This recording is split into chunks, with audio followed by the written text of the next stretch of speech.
VSCC 24 news, सच के आगे कोई नहीं। नमस्कार, आप देख रहे हैं VSCC 24 न्यूज। आपके साथ मैं खुकीना मेहता। चलिए आगे बढ़ते हैं, नजर डालते हैं खबर पर।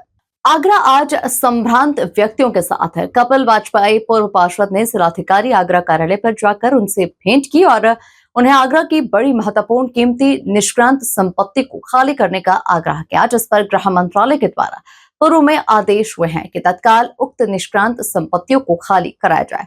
वर्तमान में बाघ फरजाना मोजा सरजेपुर स्थित खसरा संख्या 519, 457, 459 जो कि सरकारी दस्तावेजों में सरकारी जमीन है, उसके संदर्भ के दस्तावेज माननीय जिलाधिकारी महोदय को दिए, जिनमें ये जमीन आज भी सरकार की निष्क्रांत संपत्ति है। बावजूद इसके संपत्ति पर बड़े बड़े लोगों ने कब्जा कर लिया है, जिन पर फर्जी डॉक्यूमेंट हैं और फर्जी दस्तावेजों के आधार पर तथा गलत दस्तावेजों के आधार पर कब्जे किए गए।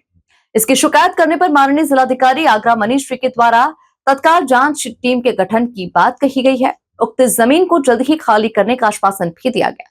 अब आशा है कि हर बार बुलडोजर गरीब के झोपड़े में नहीं चलेगा, अमीरों के महल पर भी चल पाएगा, जिन्होंने नियमों को ताक पर रखकर मसल तैयार किया है। आज प्रतिनिधि मंडल में कपिल वाजपेयी के साथ अनिल शर्मा, राजकुमार चौधरी, सरवन सिंह, नरेश दीक्षित, राम सेवक ठाकरे, बिट्टू पंडित आदि उपस्थित रहे। आगरा से अखिलेश कुमार की रिपोर्ट। बड़े महलों पे, बड़े बड़े प्रतिष्ठानों पे बुलडोजर चलते हमने नहीं देखा पूरे उत्तर प्रदेश के उसमें।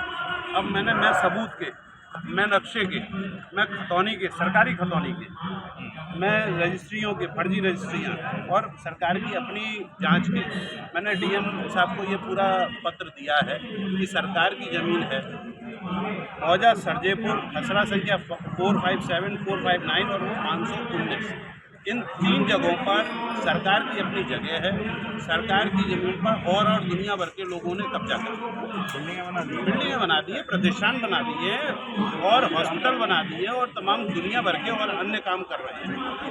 और सबके नक्शे फर्जी तरीके से पास हुए, सबकी एनओसी फर्जी है। जब सरकार के नाम की जमीन है तो कोई दूसरा ले कैसे रहा है, उनकी एनओसी दी किसने।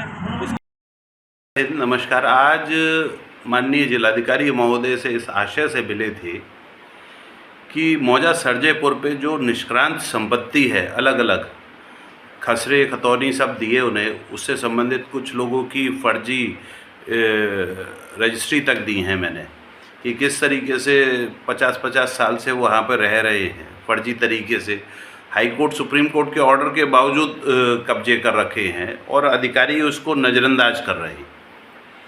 तो जिलाधिकारी महोदय ने बहुत गंभीरता से पूरे विषय को लिया, बहुत संजीदगी के साथ में पूरा विषय सुना और सबसे खास बात ये रही कि उन्होंने उस पर तत्काल जांच कमेटी का गठन किया कि तत्काल मैं जांच कमेटी गठित करता हूं और अपने अधीनस्थों को आदेशित किया कि इस पर जांच कमेटी बना के जांच सुनिश्चित करी जाए, जो भी दोषी होंगे उनके खिलाफ कार्रवाई होगी, ये उन्होंने आश्वासन दिया।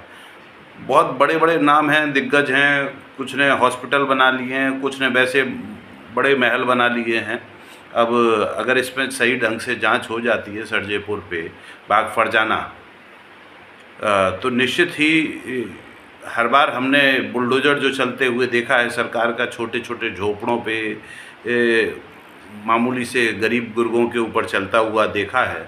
अगर सही जांच हो जाएगी, सही तरीके से कार्रवाई होगी तो निश्चित ही पहली बार उत्तर प्रदेश का रसूख, उत्तर प्रदेश के मुख्यमंत्री जी का रसूख भी सामने आएगा कि किस प्रकार से सरकार की ज़मीन को कब्जा कर लिया और सरकारी ज़मीन पे कब्जा करने वालों के महलों पे, प्रतिष्ठानों पे बुलडोजर चल पाएगा।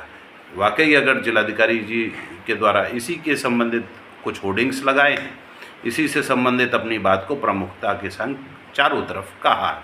अभी ये शुरुआत है और इसके बाद जो भी आवश्यक चीज़ें होंगी वो सब करेंगे। जिन किसी भी व्यक्तियों ने निष्क्रांत संपत्तियां, सरकारी संपत्तियों पे कब्जे करें, उनके बारे में खोज के निकालेंगे और खाली भी करवाएंगे। जय हिंद।